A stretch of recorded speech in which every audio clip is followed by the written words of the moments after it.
सच्चो सतराम। कृपया इस चैनल को सब्सक्राइब करें और बेल आइकन को प्रेस करना ना भूलें। धन्यवाद। सच्चो सतराम।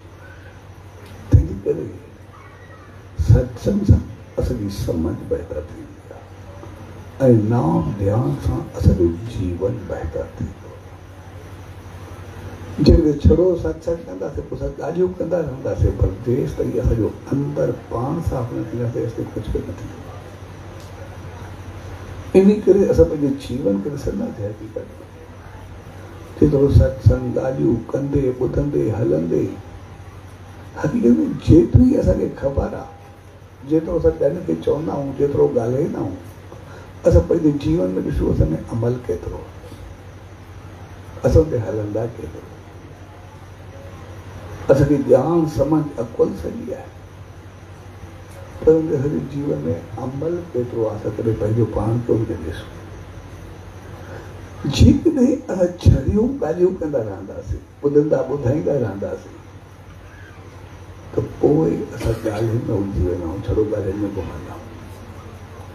पर जॾहिं समझ सां गॾु असां उन खे साईं जो नाम ध्यान सिमरन साथ में कंदा आहियूं, त पोइ वरी उहा रहमत असांजे जीवन में अंदरि में ईंदी आहे।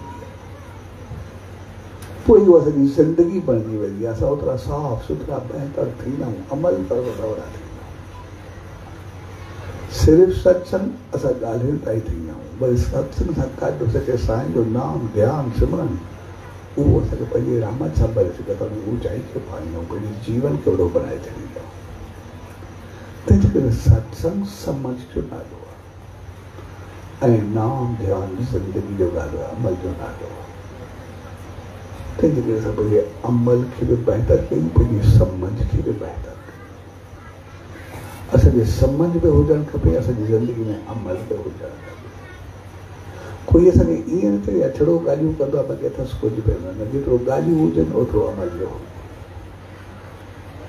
जेतिरो ॻाल्हियूं हुजनि ओतिरो असांजो वेहण बि हुजे, पोइ असांजो जीवन ओतिरो बहितर थिए।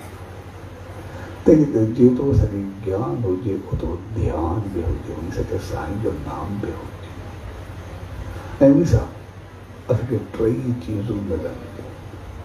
मन बि शुद्ध थींदो, असांखे रामतोड़ मिलंदी, आवाज़ बि बहितर थींदो, असांजी इज़त शान वधंदी, ऐं असांजी काया बि बहितर थींदी। सदाई सिहतमंद बहितर रहंदासीं जॾहिं मन वचन ऐं काया टई बहितर हूंदी, त पोइ नेम ध्यान सिमरन कंदे असां संसार जा सभु सुख पाईंदे अॻिते उन सां साईं सां मिली साहिब ताईं पहुचंदासीं। जीवन सॼो बहितर थींदो, ऊचाई ते